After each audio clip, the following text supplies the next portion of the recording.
Assalamualaikum warahmatullahi wabarakatuh. Perkenalkan, nama saya Alvaro Surya Hadinata. Di sini saya akan memperkenalkan etika profesi di dunia teknik sipil. Dan selanjutnya ada 4 pokok pembahasan. Yang pertama ada etika dan profesi, yang kedua ada profesionalisme, yang ketiga profesi dalam teknik sipil, yang keempat kesimpulan. Lalu di sini saya akan mengenalkan teknik sipil secara singkat. Teknik sipil adalah suatu disiplin ilmu teknik yang berhubungan dengan desain, konstruksi, dan pemeliharaan lingkungan yang dibangun secara fisik maupun alami. Termasuk di dalamnya adalah pekerjaan umum. Selanjutnya kita masuk ke dalam pembahasan yang pertama, yaitu etika profesi.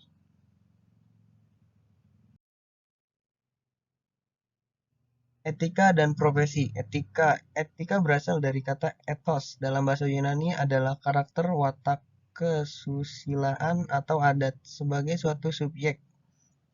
Etika akan berkaitan dengan konsep yang dimiliki oleh individu maupun kelompok.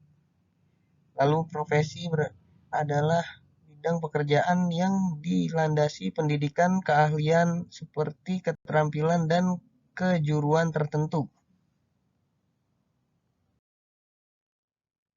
Lalu di pembahasan yang kedua ada profesionalisme. Dalam dunia teknik sipil, kami dituntut untuk profesional dalam melakukan segala hal. Profesionalisme adalah sifat-sifat, kemampuan, kemahiran, cara pelaksanaan suatu, dan lain-lain yang sewajarnya atau dilakukan oleh seorang profesional. Profesionalisme berasal dari kata profesion yang bermakna berhubungan dengan profesion atau memerlukan kepandaian khusus untuk menjalankannya. Selanjutnya di pembahasan yang ketiga ada beberapa profesi dalam teknik sipil.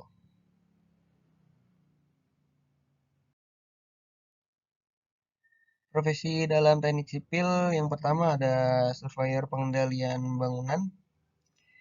Surveyor pengendalian bangunan bertugas memastikan bahwa setiap peraturan dan perundangan yang berlaku ditaati oleh pembangunan yang sedang berjalan. Kalau terdapat kekurangan, sang surveyor lah yang menawarkan solusi bagi kliennya. Lalu yang kedua ada manajer konstruksi. Manajemen project manager atau yang dikenal sebagai manajer konstruksi bertugas mengelola dan mengawasi konstruksi yang sedang berlangsung atau berjalan dan melihat potensi resiko atau proses pembangunan tersebut.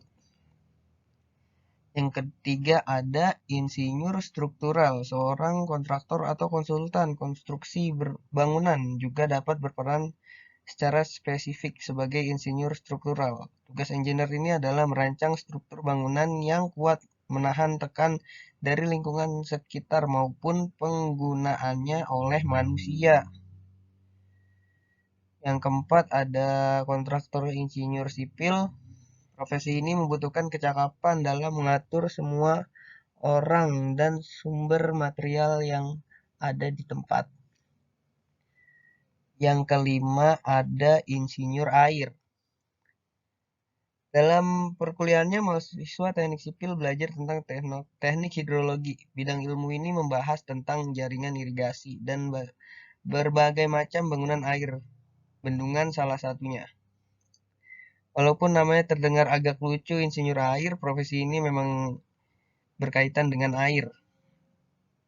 Pekerjaan seorang insinyur air mencakup pembangunan limbah air, manajemen tanggul, dan masih banyak lagi.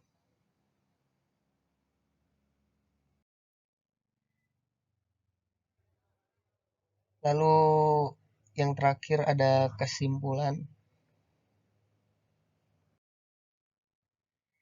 Etika dan profesi dalam teknik sipil ya, kesimpulannya adalah etika profesi adalah sikap hidup berupa keadilan untuk memberikan pelayanan profesional terhadap masyarakat dengan penuh ketertiban dan keahlian sebagai pelayanan dalam rangka melaksanakan tugas berupa kewajiban terhadap masyarakat.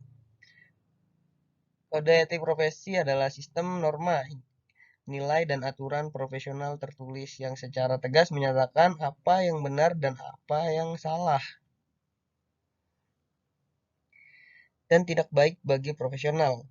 Kode etik menyatakan perbuatan apa yang benar atau salah, perbuatan apa yang harus dilakukan, dan yang selalu dihindari. Tujuan kode etik yaitu agar profesional memberikan jasa sebaik-baiknya kepada pengguna jasa. Dengan adanya kode etik, maka akan terlindungi perbuatan yang tidak profesional. Ya, jadi mungkin cukup untuk pembahasan teknik etika profesi ke teknik sipilan. Sekian dan terima kasih.